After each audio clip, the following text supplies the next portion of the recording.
Good morning, everyone, and thank you for joining us this morning for Farm Policy Outlook and Update. As a quick reminder, all attendees are muted and videos are shut off. However, we'd love for you to engage with our presenter today by using that chat feature that's in the bottom right-hand corner of your screen. If you're joining from a mobile device, you'll see 3 dots on the bottom of your screen, and then you can select chat. If you're joining from a desktop, there should be a button in the bottom right corner that says chat that you can select. Before we begin, I'd like to introduce our expert on the call today, Jenny Mesereau, Senior Vice President of Government Relations for Farm Credit Council. Jenny has been with the Farm Credit Council working on behalf of our cooperative for more than 14 years in Washington, D.C., monitoring policy and lobbying on behalf of the farm credit system and our customers. As a reminder, this webinar is intended for informational purposes only and is not for public or media consumption, and any opinions expressed by the presenters are their own and do not necessarily reflect those of Farm Credit Mid-America. As a reminder, this webinar will be recorded and sent out to all registered guests following the webinar. So if you are watching this in real time and would like to go back and review anything that has been mentioned during this call, you're welcome to do such. As well as for those folks that are not able to join us at this time, we'll be able to review the recording following this webinar. With that, Jenny, I'm going to turn it over to you. Thank you so much for joining us today. Some of you all may have seen that Joe Dagger was listed as the speaker ahead of time, but due to some scheduling conflicts that recently arose, Jenny is filling in for us today, and we're so thankful for her expertise she'll be lending us. So with that, Jenny, you can start sharing your screen and take it away. Thank you, Micah. Good morning, everyone. Thank you so much for having me. It's always a pleasure to join the Mid-America group. I'm going to go ahead and share my screen here.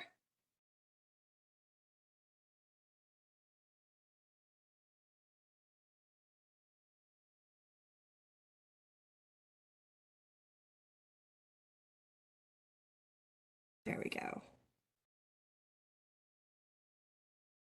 Is that looking good, Micah? Yep, we're all good. All right, perfect. Well, again, thank you so much for having me. As Micah mentioned, my name is Jenny Mesereau. I'm with the Farm Credit Council in Washington, D.C. We are the National Trade Association for the farm credit system, meaning we represent all the farm credit institutions across the United States and Puerto Rico before Congress and the administration. So I wanted to chat with you all today about the politics of our time a little bit, some of the impacts that that's having on our ability to do policy, talk to you a little bit about some of the items that I think are coming up on the legislative horizon that may impact agriculture and farm credit, and then talk to you a little bit about telling farm credit's story. So jumping right in here.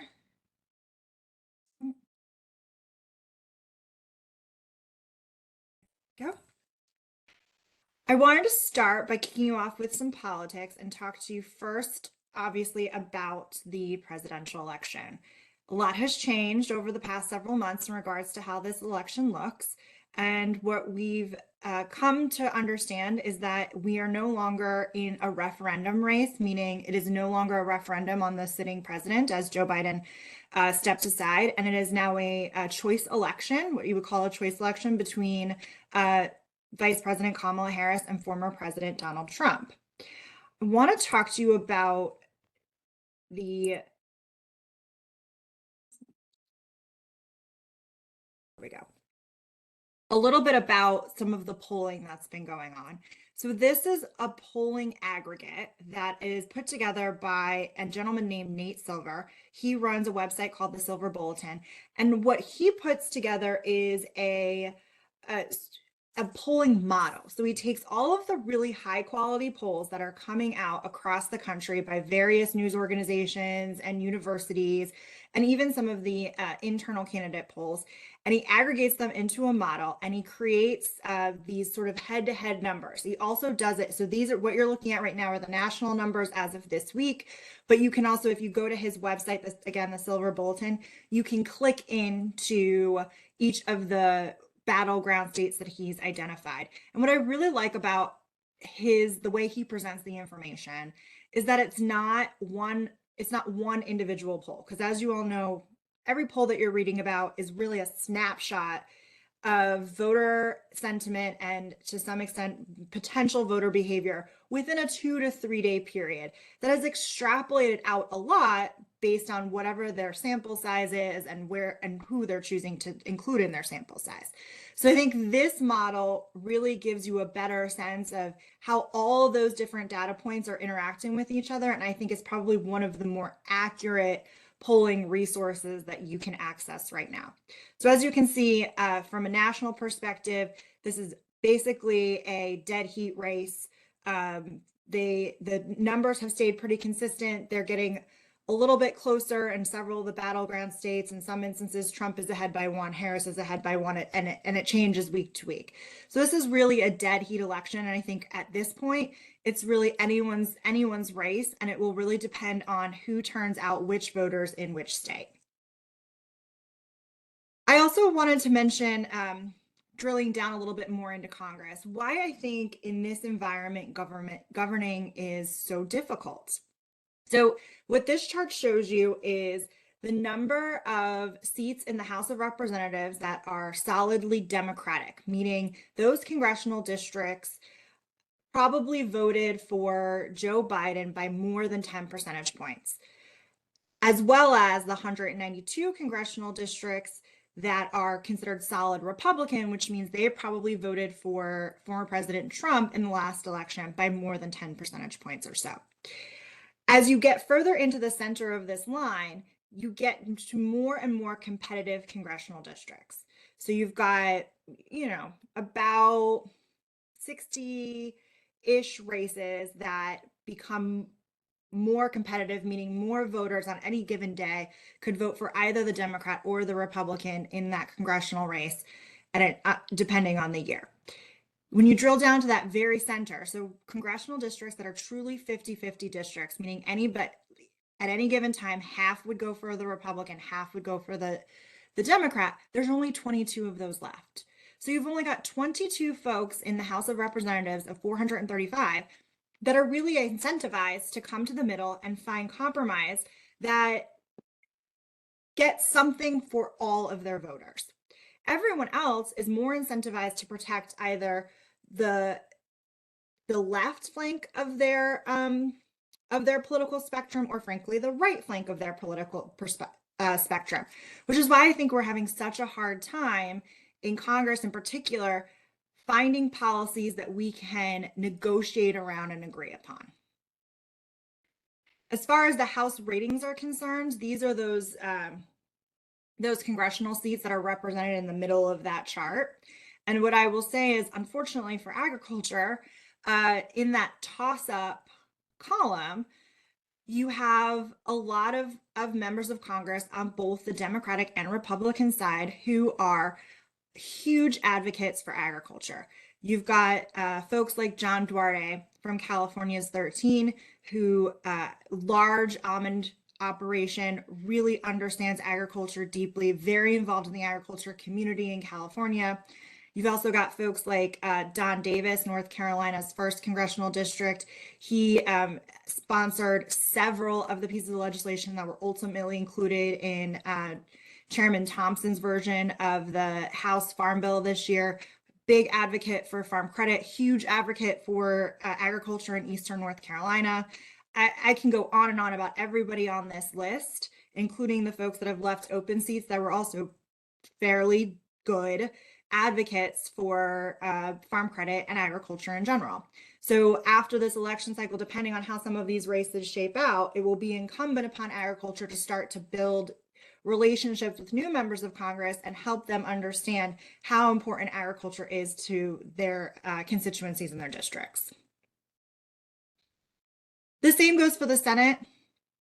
You've got really a 1 to 2 seat race in the Senate. It's a really, they're operating on very slim margins already. And, one surprising loss or win could change who controls the Senate, whether it be whoever replaces Mitch McConnell or Chuck Schumer of New York. So really tight situation over in the Senate side. I think you've got some late breaking races in Nebraska that folks weren't really expecting to have to spend money on, as well as Texas. And then you've seen also at the same time very consistent polling in places like Montana, where a long serving Democrat in John Tester, also who happens to be a good advocate of agriculture, has really been polling behind his Republican opponent, Mr. Sheehy, fairly consistently. So I think folks are watching that race very closely, because once that race goes, then if former President Trump wins the election, then the Senate is controlled by the Republicans. So I think anything really could happen on the Senate side. And I hope that gives you a little bit of a sense of why it's so hard right now, particularly in the House of Representatives, to govern. Speaker Johnson doesn't have a very large majority to work with, and they're really struggling to find opportunities to come to the middle, negotiate, and decide on policies as basic as funding the federal government.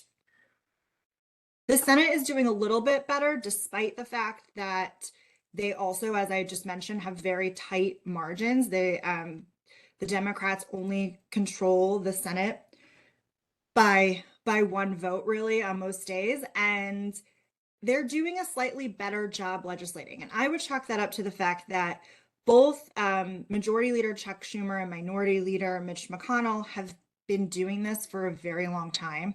They have a decent relationship with each other. They have very good relationships within their caucuses and conference. And, they're just steadfast leaders who really understand the institution of the Senate and how the rules work and how policy runs through the Senate machine. And all of this gridlock and back and forth has led to a historically unproductive Congress. As I'm sure you've all seen in the news, it's been really difficult to get anything done. And that leads us to why I think it's been so difficult, frankly, to get to the Farm Bill. So after the election, there are only 5 weeks of congressional session left. So 5 weeks where they can come work on policy and get things passed. Currently, everyone is focused on their races. Nobody is negotiating. The Speaker of the House has made it very clear he does not intend to bring Congress back to vote on anything in regards to the disasters of Hurricanes Helene or Milton. So we really don't expect to see Congress back in session until after the election.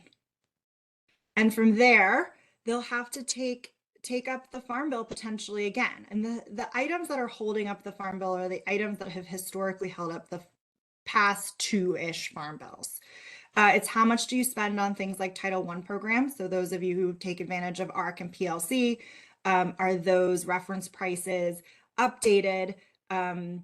There's a bit of a divide right now that's coming to a head between southern states and the I states. So do folks believe, depending on your viewpoint and which congressional district or state you represent, are cotton, peanuts, rice being treated the same way that corn and soybeans are? There's a little bit of tension amongst and a little bit of a regional divide amongst members in that space.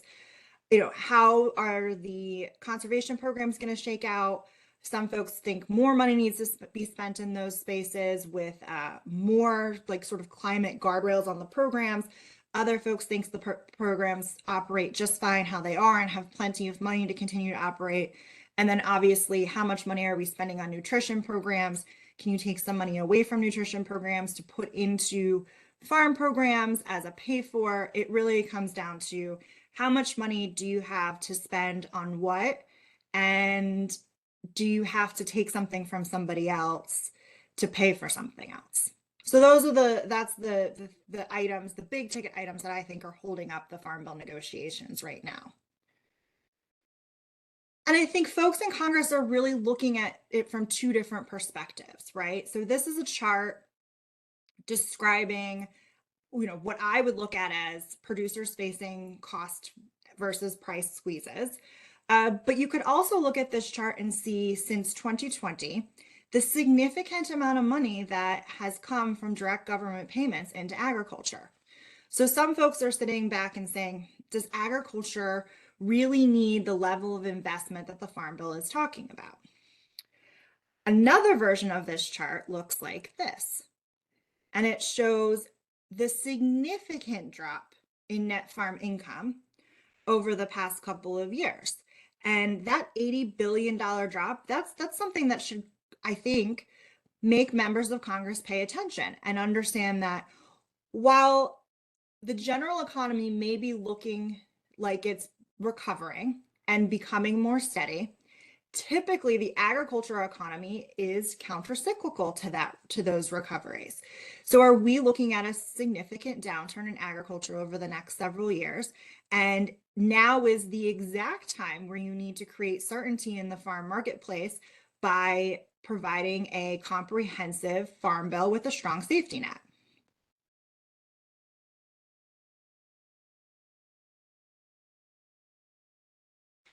So in the Farm Bill so far, I just want to point out a couple of things for you. Overall, in either the frameworks that have been provided by Senator Bozeman and Chairwoman Stabenow, they have not put out actual pieces of legislation, but they have put out frameworks and ideas, as well as the bill that was passed by the House Ag Committee, the Farm Bill version that was passed by the House Ag Committee. Farm Credit, along with the agriculture community, has advocated for very strong crop insurance program, support for a strong safety net, adequate spending levels, and also support for incentive-based voluntary climate solutions. So that's been a big thing that we've all come together and really made sure that we're included in the Farm Bill. Some of the things that we've tried to defend against are, making sure that the way that Farm Credit currently operates, we're able to continue to operate and there aren't changes to our current authorities and the customers that we can serve and how we're able to serve them. We also want to make sure that we're not being asked to make decisions based on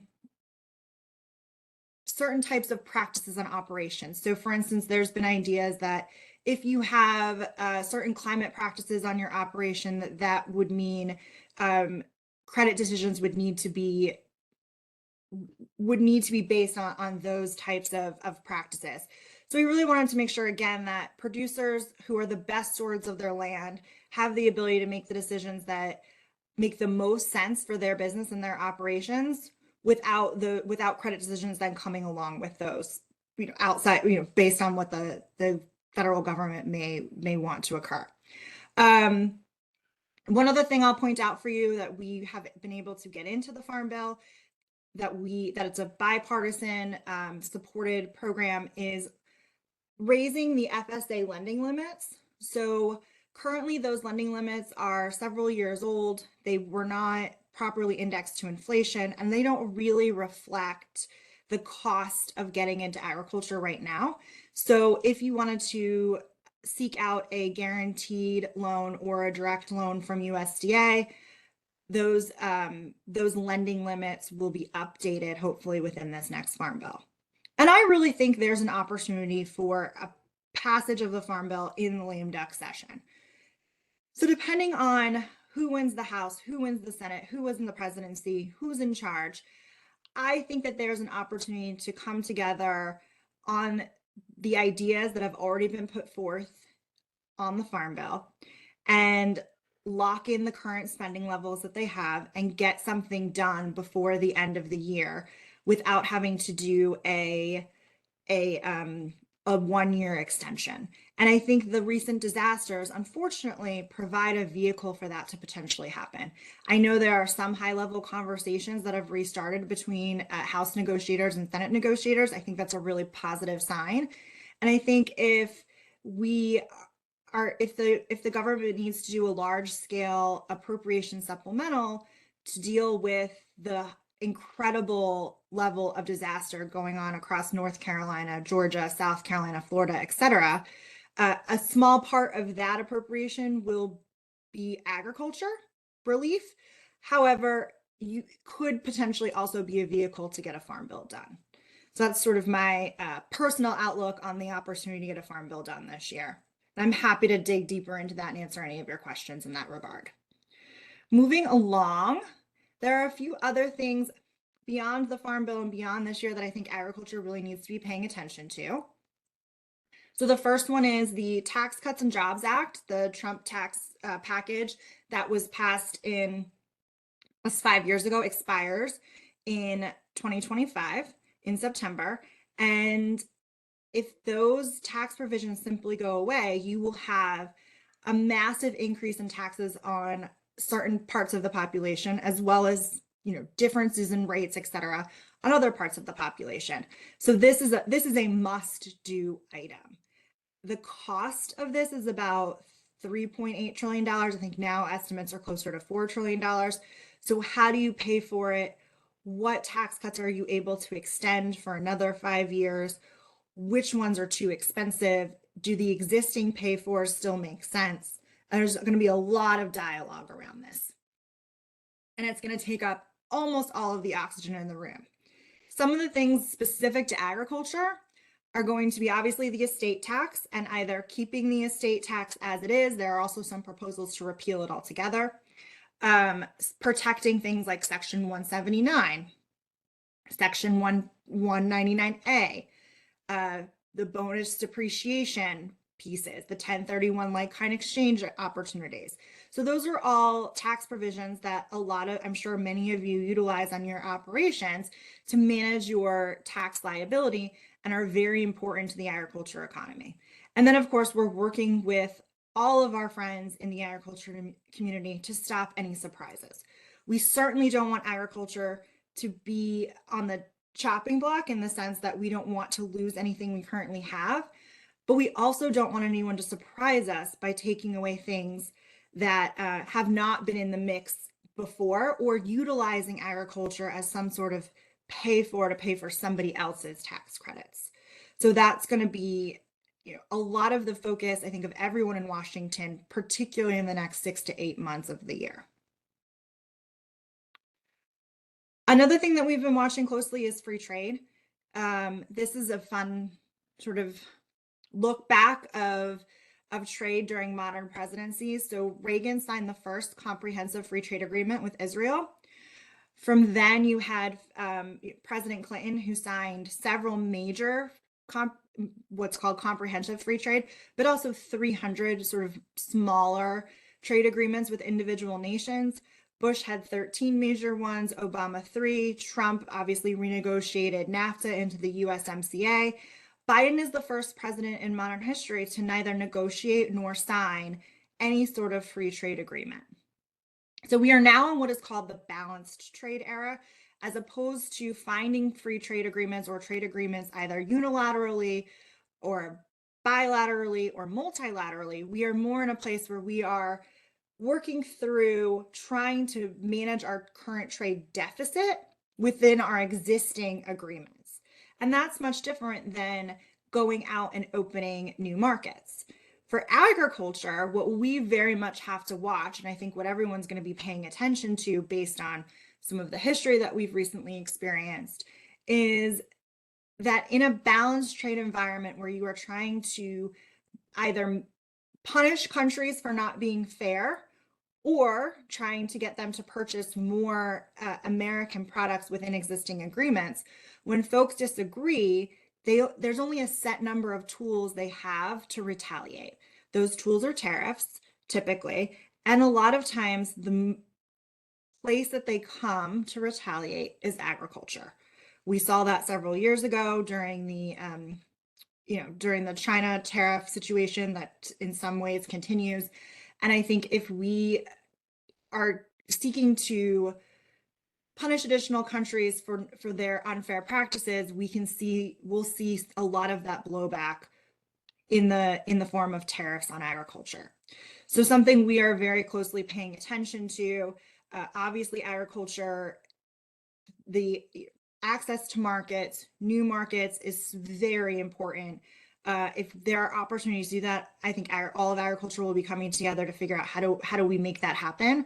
But in this environment, in the balanced trade era, really trying to figure out how do we stop the impact of tariffs and some of this trade policy if we can, or at least prepare for them. And then finally, I want to touch a little bit on telling of the farm credit story. So farm credit continues to add members every year, and this amount of members and this diversity of members is really what makes the farm credit system, including Mid-America Farm Credit, such an incredible tool for agriculture, and such a vital opportunity for many businesses to seek credit. How we're able to protect what we're able to do and the authorities that we currently enjoy to serve our mission and serve our customers is by telling your story.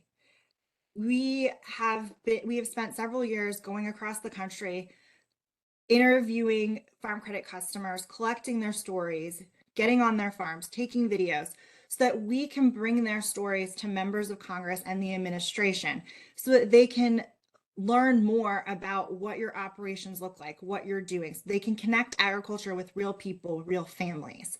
And that ability to see and in some instances touch or taste and learn has helped us solidify not only Farm Credit's reputation, but the reputation of all of our customers. So we can't thank you enough at the Farm Credit Council for your willingness to share your stories, to share your operations with us so that we can then share them with Congress, because they truly are sticky. Farmers and ranchers are the best advocates for themselves, and we so appreciate the partnership. And the best way for us to continue to ensure that agriculture is at the table and not on the table is, again, by sharing those stories. So we'd be happy to partner with any of you who we have not had the opportunity to partner with thus far, to share your story and either come out to your operation and get videos or pictures or things in writing, and then share those with your members of Congress. So with that, Micah, I will stop sharing, and I'm happy to take any questions. Fantastic. Thanks, Jenny, for highlighting on the backside there around kind of the telling the story piece. I do want to just take a moment to say that as you close out of today's webinar, there will be an opportunity to complete a survey. And in the bottom of that survey, there's an opportunity to indicate if you would be interested in participating in policy in a wide variety of ways, whether it be from kind of telling your story to the Farm Credit Council, all the way up to flying to DC with us and telling your story directly to congressional staff. All of this is very important, and you play a critical role. Jenny will attest that when you walk into an office and have somebody that's actually from that area and is a farmer, the staff's eyes light up, and it makes the story so much more impactful. So if that's something you have an interest in, we'd love to continue that conversation with you. As questions come in, I'm going to kind of pepper Jenny with those, so feel free to chat those in. I've got a couple to get us started here that were submitted prior. So you talked just a little bit ago, Jenny, around trade and tariffs. So former President Donald Trump is talking about putting tariffs on imports from China and other countries as part of his economic policy if reelected. What impact would that have on farms? And I know you alluded to this, but maybe just one more time revisiting that topic. Sure, absolutely. Thanks for the question. As I mentioned, I think particularly when it comes to China, one of the most powerful tools they have to retaliate against tariffs that we may put on their products is, unfortunately, tariffs on agriculture products.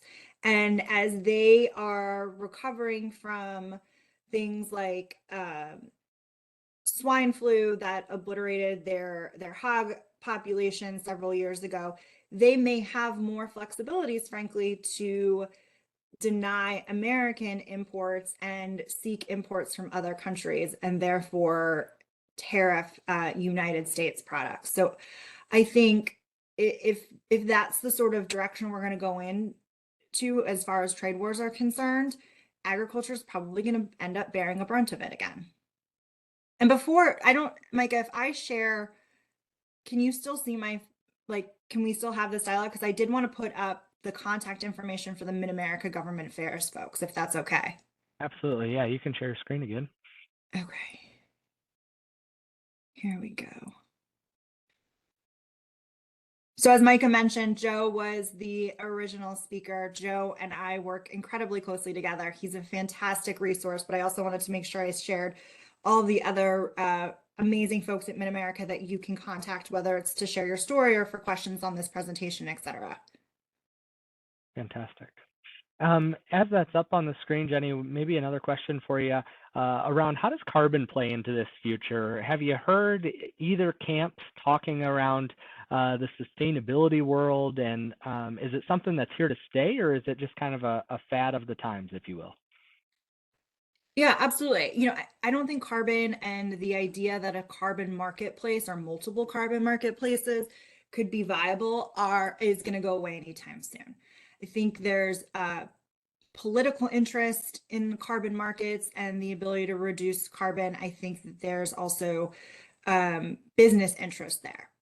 Where I think we've been very successful, particularly in the Farm Bill, is ensuring that whether it's a marketplace that's being set up or it's research or programs that USDA may stand up, that all of those items are incentive based, meaning they're going to pay producers to participate in some form or fashion, and that they are voluntary so that nobody has to participate, nobody has to implement practices, and they certainly don't have to do anything without being compensated for doing so. So I don't anticipate in this Farm Bill conversation or certainly in the near future there being any sort of specific national level requirements around carbon. Now, there's a lot going on in the states that could create interesting issues for interstate commerce. But at the federal level, I don't see anything coming that's mandatory. This is a great question to allude on or to expand on what you're talking about, Jenny, regarding carbon credits and the push for it. Tell us how other countries are participating, such as Brazil or China. In carbon markets, Yes. that's how other countries are doing. I'm not a carbon market expert. I'm sure we can work with Joe to get you some additional information, but that's beyond my area of expertise. But great We question. Yeah, we have sustainability advisor Shelby Myers, who I'm going to have follow up on that question because I think is there's a lot to discuss there as far as opportunity goes. So the next question I have, Jenny, that's coming in a little bit more around biofuel policy, 45Z. We had quite a few questions on that front. Anything that you'd like to expand on that? I know that there's been delays. I know that folks are frustrated. We're working very closely with our friends, particularly at the Corn Growers Association, et cetera. But I don't have any concrete updates for you, unfortunately. Okay. We know Donald Trump wants to get rates down. Has the Harris campaign approached this topic? They have, in fact. I think that both the Harris campaign and frankly the Trump campaign are in similar places in that they are supportive of seeing interest rates coming back down. When the Fed announced their most recent rate cut, the Harris campaign put out a statement saying that they were, supportive and glad to see it. In theory, and I think by and large in truth, monetary policy and the presidency, there's daylight there. I fully expect, I think the markets currently expect that the Fed will make another rate cut. So I would imagine we're going to continue to see, at least in the near term, rates come down a little bit more. And I think both campaigns understand that now that inflation seems to be on a downslide to some extent, that getting rates down is the next most important thing. The next question's maybe getting into the more fun section, if you will. Regardless of administration, what is it going to take to kind of cool the chaos that has kind of overtaken DC? Yeah, absolutely. That's a fantastic question. I wish I knew the answer to it. I'd have a whole other career. Uh, I think what I described in the beginning is are we incentivizing our elected officials appropriately? Are we making sure that they want to come to the table and negotiate and they're rewarded for negotiating, right? I mean, I think some of the major policy successes that we've had in this country over the past 100 years have come from Democrats and Republicans coming together and negotiating over really tough things. I mean, you had, I think the best example of it, frankly, is Ronald Reagan, Republican president, and Tip O'Neill, Democratic Speaker of the House. They were truly good friends. And they also did some amazing things together as far as policy was concerned and finding compromises in a really tough economic environment, mind you. So, can we find ways for us as a nation, as an example, but also as members of Congress to find our humanity in each other again? I think is going to be really important, and returning that civility back to our political and policy dialogues, and hopefully, constituents of members of Congress ex expressing to them that negotiating is okay, compromise is okay, coming to the middle is okay. Because that's really I think the best legislation, nobody wins, but everybody gets a little something, and then the American people win. I've got one last question to kind of close this out today. That if Sure. you're a farmer on this call, there is so much noise out there that we hear on the news and we read on social media. What should I be watching, listening for as things to really consider as I prepare for the election? How do I separate that noise into actual substance, if you will? Sure, absolutely.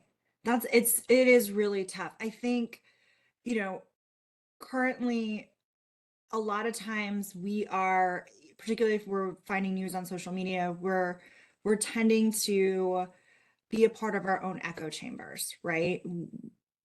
Everything we do is now part of an algorithm, and they're serving us things that we like. And there's nothing wrong with that, but I think searching out information in a place you wouldn't typically go, it tends to be helpful. I also tend to read my news versus watch it. I think that takes away some of the emotional overtures that occur when you're being served news verbally versus being able to read it and dig a little further in.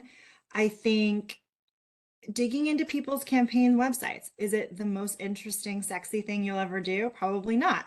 But typically on candidate websites, including to some extent the Trump campaign and certainly the Harris campaign, they're going to put out more details. And the small words in the details will tell you a little bit more about what they truly think from a policy perspective. And the policy, I think, is from an agriculture perspective. That's really what's important, because there's so much that can impact agriculture, whether it be from the Environmental Protection Agency or USDA or a lot of the other agencies that touch agriculture far beyond what we typically think about. So understanding how those folks want to approach those issues, I think, is really, really important, and a way to kind of break through the noise and get to the details. There's one last question that came in that I just have to ask because I think it's extremely relevant. In your role, talk us through maybe the top 2 things you're concerned or going to be watching for each administration. What will the top priorities be if it's a Harris administration versus a Trump, and vice versa? Sure, absolutely. That's such a good question. I've never gotten this question. Uh, so I'm going to say for both administrations, how they're going to approach trade. Again, like, we've been in this environment in really modern history of expanding markets. I don't know if the way that we expanded those markets was the right way to do it. There's a lot of opinions on both sides, but that was a policy that we had through Democratic and Republican presidencies, was and Congresses, to expand markets. We're in a much different trade environment than we've been in the past. And how does agriculture navigate that? How do we communicate to both the Harris administration or Trump administration how detrimental tariffs and an unfair trade environment can be to the agriculture economy, particularly when it is incumbent upon American agriculture, no other agriculture currently, to feed a nation as well as a majority of the rest of the world. So that's something that like, if I had to say like what keeps you up at night, that keeps me up at night. And I think it's important that we look at that for both campaigns. From the Harris perspective, how are they going to deal with taxes? I think it's going to be something to watch. How does she view the economy as far as like we talked about, ensuring that rates continue to come down? This concept of a more fair economy, there's not a ton of tools the federal government actually has to implement some of the things that she's mentioned. So what does that really look like? I'll be watching, I'll be listening very hard to understand the details around some of those proposals. And then on the Trump administration side, if you purely extend the Tax Cuts and Jobs Act, adding $4 trillion to the national debt is probably not sustainable. So how are we, if we're going to extend those tax cuts, how are we ensuring that that some of the benefit generated from tax relief is then used to deal with our national debt? Well, perfect. Thank you so much. I think that's a great way to kind of end today's call, and we really appreciate your insights that you shared with us. As Jenny alluded to, we have an entire team dedicated to this because everything that we do at Farm Credit is impacted by the federal government. And so we want to make sure that your voice is at the table, and Jenny and her team do a fantastic job in DC, making sure that that happens, and as well as our own internal team here at Farm Credit Mid-America, working on these priorities that you are interested in and concerned about, and we'd love for you all to engage with us. So with that, thank you all so much for joining us, and we'll see you the next time.